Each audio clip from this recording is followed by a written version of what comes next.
ابھی میں بصد احترام گزارش کروں گا کوہاٹ یونیورسٹی سے تشریف لائے ہوئے اسسٹنٹ پروفیسر شعبہ علوم اسلامیہ کوہاٹ یونیورسٹی ڈاکٹر فرحاد اللہ صاحب، آپ سے التماس کرتا ہوں کہ آپ تشریف لائیں اور آج کے اس موضوع کے حوالے سے اظہار خیال فرمائیں۔ بسم اللہ الرحمن الرحیم۔ کہتے ہیں کہ ظہر کے بعد کا جو سیشن ہوتا ہے نا، اس میں لوگوں کو جگانا ایک بہت بڑا کام ہوتا ہے۔ تو آپ سو تو نہیں رہے نا؟ میرے خیال سے امت مسلمہ کو ابھی سونے سے جاگنا چاہیے، کیونکہ حالات جب اس نہج تک پہنچ جائے کہ جہاں بچے تڑپ رہے ہوں، مسجدیں ویران ہو رہی ہوں، آبادیوں کو گرایا جا رہا ہو، یوں سمجھ لیجیے کہ وہ نسل کشی ہو رہی ہو پوری، تو پر امت کو جگانا بہت ضروری ہے۔ امت کو سونے نہیں دینا۔ اس وقت کی جو صورتحال ہے پوری دنیا میں اور خصوصاً مشرق وسطیٰ میں، جہاں کی ہمیں میڈیا کے ذریعے سے جو خبریں پہنچتی ہے، آپ لوگوں نے بھی دیکھی ہوگی، رمضان المبارک میں، رمضان کے بعد عید کے دنوں میں، اس سے پہلے 7 اکتوبر سے لے کر آج تک، تو اگر جب بھی میڈیا پہ نظر پڑتی ہے تو وہ دن انسان کا بہت بجھا سا وہ بس جاتا ہے، کسی چیز کو کہانی کی وہ نہیں ہوتی۔ اور یقیناً جو ہمیں ایک مذہبی طور پہ ہماری جو دینی تربیت ہے مسلمانوں کی، اس میں یہی ہے کہ اگر مشرق میں ایک مسلمان کو تکلیف ہو تو مغرب والے کو درد محسوس ہوتا ہے۔ وہ شاعر نے کیا خوب کہا ہے کہ خنجر کسی پہ چلی تڑپتے ہیں ہم امیر، سارے جہاں کا درد ہمارے جگر میں ہے۔ تو مسلمان کو تو ایسا ہونا چاہیے۔ اور ابھی جو فلسطین کا مسئلہ ہے، ابھی جو غزہ کے مسلمانوں کا مسئلہ ہے، اس میں تو مجھے میں یہ نہیں کہتا کہ ہم احساس نہیں ہے، یقیناً احساس ہے، لیکن اس کے خلاف جو کوئی بھی پروپیگنڈا کر رہا ہو، ہمیں اس کو سمجھانا چاہیے۔ یہ بہت اہم موضوع ہے، یقیناً لاکھوں لوگوں کی موت اور حیات کا مسئلہ ہے، اور ہم سب مسلمانوں کو، پوری دنیا کے مسلمانوں کو اس پہ اکٹھا ہونا چاہیے۔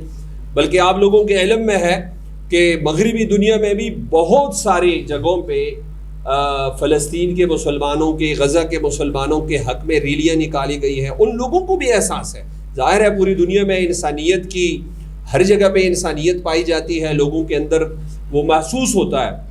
تو جس طرح جنگوں کا ایک سلسلہ ہے کہ جہاں پہ غیر مسلح لوگوں کے ساتھ لڑائی نہیں لڑی جاتی، غیر مسلح لوگوں کو، مذہبی مقامات کو ہمیں دین بھی سکھاتا ہے اور دنیا کے قوانین بھی ہمیں یہی سکھاتے ہیں۔ تو بہرحال یہ ہے کہ ابھی سوشل میڈیا کا جو دور ہے، ہمیں کسی پروپیگنڈے کا ساتھ نہیں دینا چاہیے۔ میں ایک چھوٹی سی بات ایڈ کر لوں، بلکہ میں نے تو آتے ہی میں شروع ہوا اور میں نے شکریہ ادا نہیں کیا مفتی گلزار احمد نعیمی صاحب کا کہ اس نے مجھے موقع فراہم کیا، صاحبزادہ ہمارے کاشف گلزار صاحب کا، اور جتنے محترم مہمان گرامی ہیں کہ آج ان سے ملاقات بھی ہوئی، آپ لوگوں سے بھی ہم کلامی کا موقع ملا، یہ میرے لیے بہت بڑی اعزاز کی بات ہے۔ لیکن صرف یہ کہ وہ فلسطین کے مسلمان، وہ تڑپتے ہوئے بچے جب آنکھوں کے سامنے آ جاتے ہیں تو یقین یعنی وہ بہت ساری روایات کو ہم پس پش ڈال دیتے ہیں۔ تو ہم سب کے دلوں کے اندر ایک تڑپ ہے اس وقت امت مسلمہ کو، اور خصوصاً جو جن کے تھوڑا سا بھی احساس ہے یا جن کی اپروچ ہے میڈیا تک، ظاہر ہے جگہ بہت دور ہے ہم سے، لیکن میڈیا کی اپروچ اور میڈیا نے وہ چیزیں ہمارے سامنے کر دی ہیں تو ہمارا دل وہ خون کے حانصر ہوتا ہے۔ تو ہمیں جو بھی ان کی مدد کر لے ان کو ہم اپریشیٹ کرنا چاہیے، جو ان کے خلاف قدم اٹھتے ہوں، جو ان کے ہاتھ اٹھتے ہوں، جو اسلحہ اڑتا ہو، ان کا ساتھ دینا چاہیے، جس صورت میں بھی ہو، جہاں پہ بھی ہو، جو بھی ہو۔ ایک ہندو فلاسفر ہے شنکراچاریہ، اس کا ایک عجیب قسم کا فلسفہ ہے اور بہت ساری چیزیں اس کی ہے، لیکن جو ایک چیز جو بہت مجھے اچھی لگتی ہے ان کی، وہ ایک 4 جملے ہیں کہ دشمن کا دشمن جو ہے وہ دوست ہوتا ہے۔ دشمن کا دشمن وہ دوست ہوتا ہے, اور دشمن کا دوست دشمن ہوتا ہے. دوست کا دشمن وہ دشمن ہوتا ہے, اور دوست کا دوست وہ دوست ہوتا ہے. تو یہی صورتحال ہے اس وقت مشرق وسطیٰ میں. جو بھی اہل فلسطین کے ساتھ, اہل غزہ کے ساتھ ان کی مدد کر رہے ہوں, چاہے وہ غذائی اجناس ہو, یا چاہے وہ اسلحے کی صورت میں ہو, یا چاہے ان کی اخلاقی اہمیت ہو, تو ہمیں ان کا ساتھ دینا چاہیے. اور جو بھی ان کے خلاف ہو, ہمیں ان کے خلاف ہونا چاہیے, اور ان کو یہ بتانا چاہیے کہ دنیا میں یہ لوگ جو معصوم ہے, جو بچے ہیں, جو عورتیں ہیں, ان پہ کوئی کمپرومائز نہیں ہو سکتی. میں آخر میں دوبارہ سے انجینئر حمید حسین صاحب کا, جو خوش قسمتی سے میری ملاقات ہوئی, میرے علاقے کی ہیں لیکن ملاقات اسلام آباد میں ہوئی, ان کا میں شکر گزار ہوں. مفتی گلزار احمد نعیمی صاحب کا, اور جتنے آپ سامعین حضرات ہیں, میں آپ سب کا شکر گزار ہوں. خصوصی اپنے شاگرد تو نہیں, میرا دوست ہی ہے, گلزار صاحبزادہ ہمارے کاشف گلزار صاحب کا, کہ انہوں نے یہ پلیٹ فارم مہیا کیا اور میں نے اپنی دل کی آواز تک پہنچائی. مجھے نہیں پتا کہ میری باتوں میں ربط تھا یا بے ربط میں نے باتیں کہیں, لیکن میری آواز یا میرے جو درد تھا وہ میں نے آپ کے سامنے رکھ دیا. اور اللہ تعالیٰ سے یہ دعا ہے کہ ہمیں مظلوموں کی حمایت اور ظالم کے خلاف ہمیں ہمیشہ کے لیے اٹھ کھڑے ہونے اور ان کی مدد کرنی چاہیے, مظلوموں کی اور ظالم کے خلاف. وآخر دعوانا الحمدللہ رب العالمین. ہمارے درمیان موجود ہیں سینئر نائب صدر جماعت اہل حرم پاکستان میجر محمد سہیل عالم صابری. آپ سے گزارش کروں گا کہ آپ تشریف لائیں اور آج کے سیمینار کے حوالے سے اپنے کلمات سے نوازیں. السلام علیکم ورحمۃ اللہ وبرکاتہ. استاد اساتذہ کرام یہاں موجود ہیں, ڈاکٹر صاحب بہت سلام, ایم این اے صاحب موجود ہیں. مجھے حکم ملا ہے صرف 5 منٹ, میں بھی صرف دل کھول کے رکھ دوں 5 منٹ میں. ہم امت کو 1967 سے تلاش کر رہے ہیں جب فلسطین بنا تھا. دیر ور 69 کنٹریز جو فلسطین کے ارد گرد تھی, آج تک مجھے امت نہیں ملی. 67 کنٹریز کچھ نہیں کر سکی, 69 کنٹریز 67 سے آج تک. ہم سب ویسٹڈ انٹرسٹ کی بات کرتے ہیں.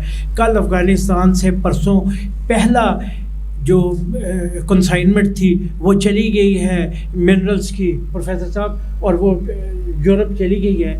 تو ایران کے تھرو گئی ہے افغانستان کے طالبان. کتنی اچھی بات ہے, کم از کم وہاں پہ اب انہوں نے ہاتھ ملا کے ایک طرف ہم امت کی طرف جا رہے ہیں. لیکن جو حقیقت ہے اس وقت بھی فلسطینی رو رہے ہیں. اگر ہم انتظار ہے ہمیں, میرے خیال میں ایران نے جس طرح پہلی بات کاشف صاحب نے کی, لیکن کیا اب ہم کم از کم کے اوپر آگے ہیں؟ کاشف گلزار نے یہ کہا کہ اگر ایران نے کچھ بھی نہیں کیا تو کم از کم انہوں نے کھڑے تو ہوئے ہیں. تو آج ہماری امت کی حالت یہ ہے کہ ہم کم از کم کے اوپر آگے ہیں. خالد بن ولید کی تلوار ختم ہو گئی ہے, اور یہ بالکل صحیح بات ہے کہ ایران کی جو اس نے ان کے اوپر میزائل داغے ہیں ڈیماسکس کے بعد, اور کچھ اس کی بات ہے یا نہیں ہے, ایک ڈیٹرنس ضرور کریٹ ہو گیا ہے وہاں پہ. ایک یہ ضرور پتہ لگ گیا ہے کہ مسلمان قوم بے شک غفلت میں ہے, بیچارے بری حالت میں ہیں, لیکن اگر اپنی وجہ سے بھی کسی بھی وجہ سے انہوں نے اٹیک تو کر دیا ہے. میں صرف آخری بات یہ کہہ کے اجازت چاہوں گا کیونکہ وقت بہت کم ہے. اس وقت امت میں کسی اور چیز کی کمی نہیں, وسائل بے انتہا, نمازیں مسجدیں نمازیوں سے بھی ماشاءاللہ رمضان گزرا ہے بھری ہوئی تھی. جہاں تک تعلق ہے فقہ بھی ہم سب فقہ ایک ہی ہیں. میرے پاس بیٹھے ہم سب ایک دوسرے کو اب گلے سے لگا رہے ہیں, کوئی لڑائی جھگڑا اتنا نہیں ہے. لیکن اگر کمی ہے تو حضرت عمر فاروق رضی اللہ تعالیٰ کی وہ جو جذبہ تھا وہ نہیں رہا ہم میں. ہمارے پاس کوئی لیڈر اس وقت کی عالم اسلام میں نہیں موجود جو امت کے لیے کھڑا ہو کے اسرائیل یا امریکہ یا فور دیٹ میٹر کسی کے خلاف بھی کھڑا ہو جائے. ہم سب ویسٹرن انٹرسٹ کی بات کر رہے ہیں. مجھے کیا چاہیے؟ مجھے بھی ڈالر چاہیے کسی بھی طرح.